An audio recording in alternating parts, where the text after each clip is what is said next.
Greetings, my friends. I posted this bracelet yesterday on the Polyform site, and so many people liked it. Thank you. Everybody was so nice about it. But the main thing was they wanted me to show you how to do it, and it's so easy. I thought I'd make a quick video for you.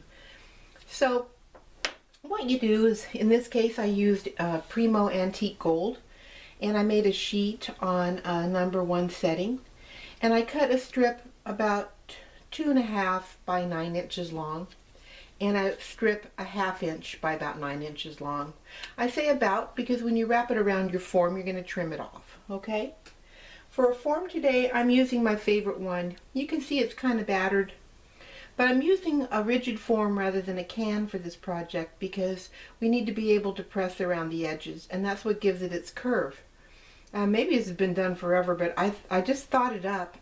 I think I thought it up because I wanted a soft curve, but I didn't want to go to the trouble of extruding, you know, a half round and all the stuff you got to do. So I thought I'd try this, and I like the way it turned out, and it's really easier than the other methods I've used.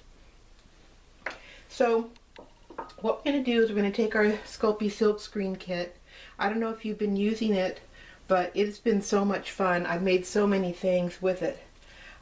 This one I used for the Bollywood earrings, which you can find on this site. They were on What's New Wednesday a couple weeks ago, and boy, they were ever easy. But what I did with that one is I put the gold on some black, and I just loved it. And the kit comes with gold and with silver, so, and I love black and gold. But you know, I was thinking yesterday, well, I'd like to do one that's a gold background with a black silkscreen. So I was trying some other paints. And it's kind of good to know that even though we get quite a bit of paint from Sculpey that they give us, that we can also change out our colors if need be. So I was experimenting with this Craft Smart, very inexpensive at Michael's. And I really like the way it turned out. I'm going to use my favorite one. This is Serenity. This is my favorite silkscreen. I've just used it and used it and used it, and it's really holding up for me. And I'm going to choose an area on it that I want to show on my bracelet. So I'm going to start over here, and I'm going to raise it up past this little border to make sure it gets all over my clay surface.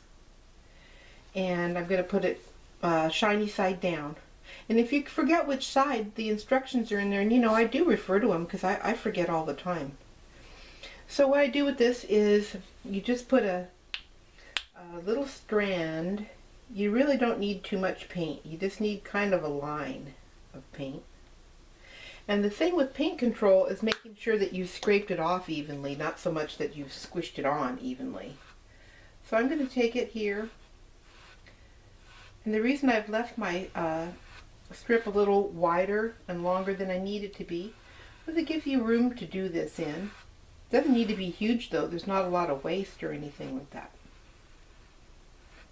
So what I like to do is spread it on, make sure all the holes are filled.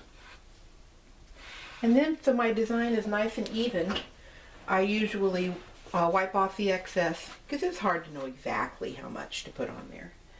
And I make sure that there's not too much left on there.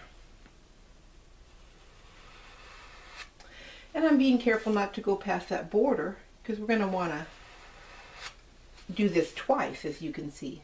So, you know, when I first got this, I thought, well, this is as large as a project can be, but actually, you can keep repeating it all you want to. So I whipped it off, and I ran in the kitchen and rinsed it out. I'm always really meticulous about rinsing out the silkscreen because it makes them last so long. They turn out so nice that way, and if you let that paint dry on there, it will really ruin it. So that's the only thing you can possibly do wrong with this project, is to forget about rinsing the silkscreen. So I do make a point of that, and that's done. So now I'm going to choose what part I want to do, and I'll show you the second whipping off process. I just skipped it this time. So I just move it over till I can see the black, and then just pull that border over. See? And it works out fine. It's been turning out really good. So I'm going to put that there, and I'm going to find my perfect spot. I think that's going to be really pretty. And lay it out shiny side down again. And then I'm going to put my line on again. Just make sure your paint is flowing. You know, it's kind of a bummer when it splats out in a big pile. So, you know, just keep an eye on your nozzle. Make sure it's not too clogged up. So I'm pulling it across. I'm making sure it's even. You don't want to leave a lot of excess. You know, it makes the design a little heavier. It doesn't really hurt anything, but it turns out nice and even if you make sure you've got most of it off. So then you just make sure this is, you know, stuck down here well on the clay part, and you're just going to pull it off. I think it's really pretty.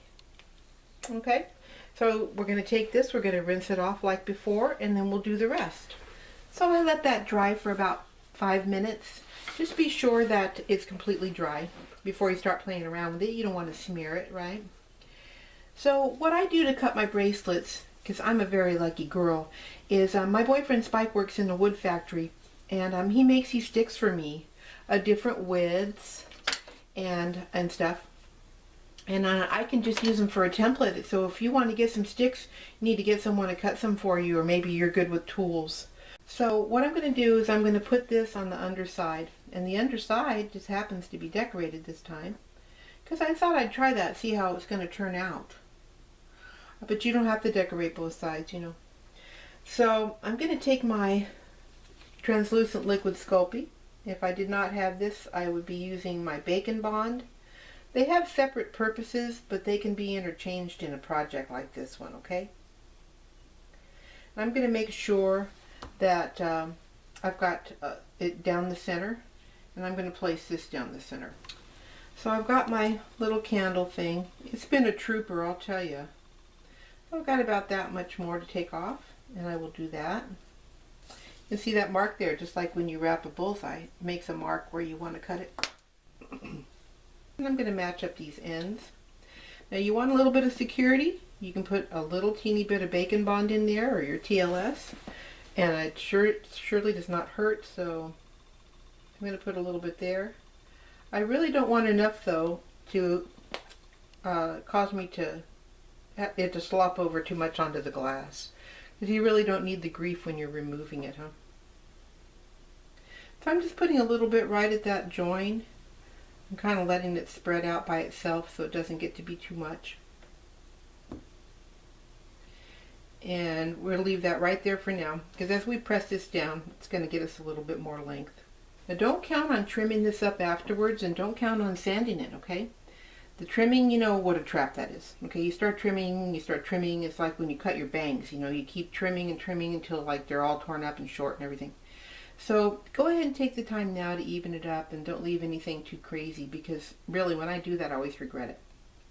And the other thing I'll tell you is feel for smoothness. You can't rub on it a lot, of course, but feel for smoothness if there's anything really, you know, that needs to be smoothed out, because you surely cannot sand your silk screen. That's just not happening at all. Okay.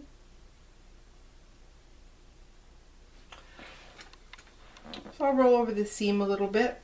I'll make sure it really likes each other and it's not going to break up, like you do when you make beads and stuff. I think it's fine. It's good enough. I'm going to cook her up. I went ahead and put it in there for 45 minutes, even though it's pretty thin. 45 minutes at 275. And then I use my wonderful Sculpey gloss glaze to give it a shine. And you're done, baby. Just be sure you take it off the mold carefully. You know, it's not a thick bracelet, but it's really strong. This one's been really strong. It's not breaking. I think that band gives you a lot of insurance. So take it off the mold carefully, and please make sure it's completely cool before you try to move it. All done. Thanks for watching. See you later.